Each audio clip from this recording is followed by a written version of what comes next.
Good evening friends, তোমরা কেমন আছো? কার কার ওখানে কালকে বৃষ্টি হয়েছে? আমাদের এখানে তো প্রচুর বৃষ্টি হয়েছে এবং সঙ্গে ঝড়টাও ছিল।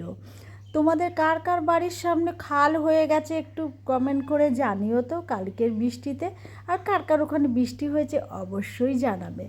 আমি এখানে সকালবেলা পটলটাকে ভেজে নিচ্ছি, কারণ হচ্ছে আগেই যেন বলেছি অফিসের রান্না আমাকে করতে হচ্ছে।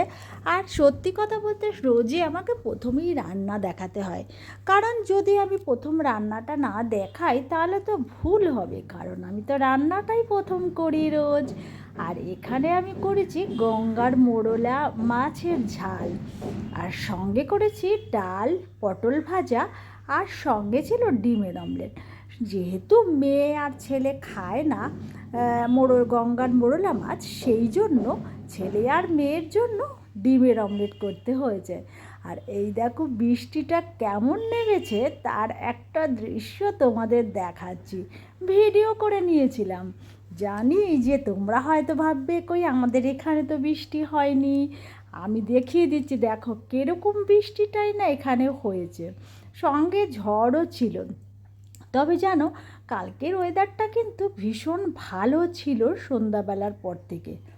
আমি যখন ক্যামেরাবন্দি করছিলাম, ভিডিওটা করছিলাম, তখন না ক্যামেরার মধ্যে এসে বারবার মোবাইল দিয়ে তো আমি সমস্ত ভিডিওগুলো করি, এই বারবার করে জল এসে পড়ছিল, বিদ্যুৎটা চমকাচ্ছিল, ভীষণ ভয় লাগছিল যদি বাজ পড়ে। বাজকে এমনিতেই আমি ভীষণ ভয় পাই। আর একটু গ্যাসটা বিকেলবেলা আমি পরিষ্কার করে নিচ্ছিলাম, কারণ হচ্ছে আমি কিন্তু গ্যাস পরিষ্কার সবসময়ই করি, কিন্তু যেহেতু সমস্ত রান্না বাড়ি সমস্ত কিছু হয়ে গেছে, সুতরাং একটুখানি পরিষ্কার করে নেওয়াই ভালো।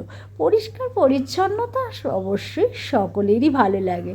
আর একটু ঝাড়টা দিয়ে নিই, কারণ এত নোংরা হয়েছে আশেপাশে, এখনও তো বিল্ডিংটা পুরো কমপ্লিট হয়নি, তার মধ্যেই আমরা এখানে চলে এসেছি। যেহেতু আমাদের বাড়ির অবস্থা ভীষণই খারাপ, ভেঙে পড়ছে, তারপরে পাশের বাড়ির ওই রকম অবস্থা, যখন তখন দুর্ঘটনা হতে পারে, সেই ভয়ে যেন আমাদের ওই বাড়িটা ছাড়তে হলো। বা আমাদের বাড়ির অবস্থাও খুবই খারাপ, জানি না কবে কি হবে কিছুই বুঝতে পারছি না। তবে এখানে এসে আমরা মোটামুটি এখন ভালোই আছি। যাকগে, এখন আমি ঘরটা টপাটপ করে ঝাড় দিয়ে নিই, তোমাদের সঙ্গে গল্প অবশ্যই করব, এবং গল্প করতে ভীষণ ভালো লাগে। দেখো তো ক্যামেরা বন্দি করেছি, এখানে কেমন লাগছে ঠিক সন্ধ্যাবেলা সূর্যটা ডুবু ডুবু, সেই সময় দিয়ে এত সুন্দর লাগছিল আকাশটা। আমি চট করে তোমাদের দেখাবো বলে ক্যামেরা বন্দি করে নিলাম।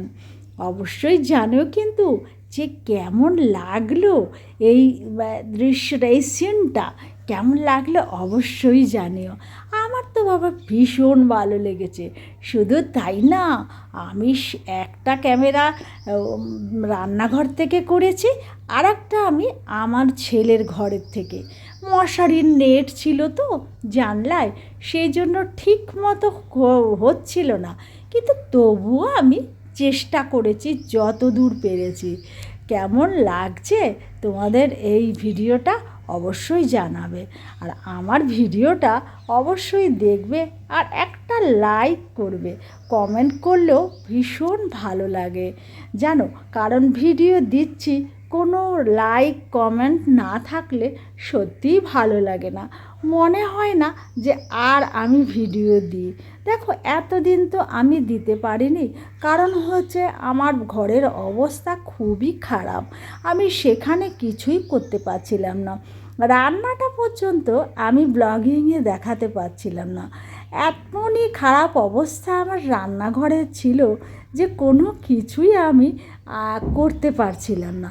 কিন্তু এখন তো আমি ভালো ভালো ভিডিও দিচ্ছি, কেমন লাগছে আমার ভিডিওগুলো অবশ্যই কিন্তু তোমরা জানিও।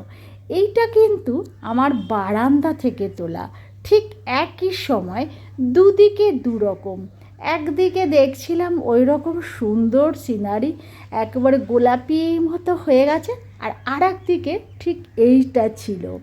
আর এখানে আমি এখন একটু চাউমিন করে নিচ্ছি, কারণ মেয়ে আর মেয়ের বাবা দুজনে মিলে আসবে, তো ওদের না ভীষণ খিদে পেয়ে যায়। ওরা আসে 8টার সময় রাত, খিদে পায় বলে না কী খাবো করে। আমি মাঝে এক এক দিন এক এক রকমের তো খাবার করতে হয়, তবে চাউমিনটা না আমি খুব একটা করি সপ্তাহে হয়তো 2 দিনের বেশি করি না। কারণ হচ্ছে মেয়েটা না ভীষণ বাইরের জিনিস খেতে ভালোবাসে, অতটা না আমি ওই জন্যই আমি করতে চাই না এইসব জিনিস। অন্য জিনিস কিন্তু না, ও কিছুতেই খাবে না। দরকার হয় তুমি যদি না করে দাও এইসব, দরকার হয় ও শুধু চা আর বিস্কুট খেয়ে থাকবে। এবার কাজের থেকে এসে এইসব জিনিস খেলে বলো পেটটা ভরে? নিজেরও তো খারাপ লাগে, মা বলে কথা। বলো তো, নিজের খারাপ লাগে না যে সারা দিন মেয়েটার বর সারা দিনই বাইরে ছিল, আমরা তো ঘরে ছিলাম। আমরা যদিও বা দুপুরবেলা খেয়েছি, কিন্তু একই খাবার ওদের দিয়েছি। যতই দিক ওরা তো পরিশ্রম করে, নিজেরও খারাপ লাগে, নিজেরও কষ্ট লাগে। চাউমিনটা আমি কিন্তু এখানে আগেই বলেছি, আলু দিয়ে আমাদের তেমন কেউ খেতে চায় না। পেঁয়াজ ভেজে তার মধ্যে ডিম একটু এমনি দিয়ে পরে সেটাকে ভালো করে নাড়াচাড়া করেছি কাঁচা লঙ্কা দিয়ে, আর তার মধ্যে চাউমিনটা আমি ছেড়ে দিয়েছি। এরকমভাবে চাউমিন না আমাদের ঘরে আমার মেয়ে আর আমার বর খুব ভালোবাসে। আলু দিলে ওরা একদমই খেতে চায় না। এবারে আমি একটু সস দিয়ে দিচ্ছি ওর মধ্যে, খেতে তো আরও ভালো লাগবে। শুধু তাই না, আমি যখন পাতের মধ্যে দেব খাবারটা, তখনও আমি কিন্তু একটু সস আর একটু শসা কুচি অবশ্যই দিয়ে দিই। আবার শসা ছাড়া না আমার বর চাউমিন খেতে চায় না। বাদাম থাকতেই হবে আর শসা থাকতেই হবে। কাজের থেকে আসার সময় বাদাম ও কিনে নিয়ে আসবে। আর এখানে ছেলে আর আমার দিদির নাতি দুজনে মিলে খুব হই হুল্লো করছে, খেলা করছে। কারণ হচ্ছে ও খেলতে ভীষণ ভালোবাসে, বাড়িতে তো একা থাকে, খেলতে পারে না, সেই জন্য এখানে আমার ছেলেকে পেয়েছে, তো ভীষণ আনন্দ। আর ওদের আনন্দ দেখে আমাদেরও আনন্দ প্রচণ্ড লাগছে। ওরা হয়েছে প্লেয়ার আর আমরা হয়েছিলাম সেখানে দর্শক।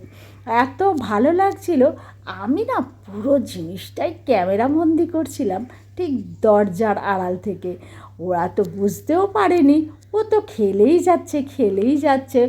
আর ছেলে বলছে যে আর আমার ভালো লাগছে না, কিন্তু বলটা হাতে দিয়ে দিচ্ছে। আর বেশি কথা তোমাদের বলছি না। আমার ভিডিওটা ভালো লাগলে অবশ্যই লাইক কমেন্ট শেয়ার করবে। নিত্য নতুন ভিডিও পেতে আমার চ্যানেলকে অবশ্যই সাবস্ক্রাইব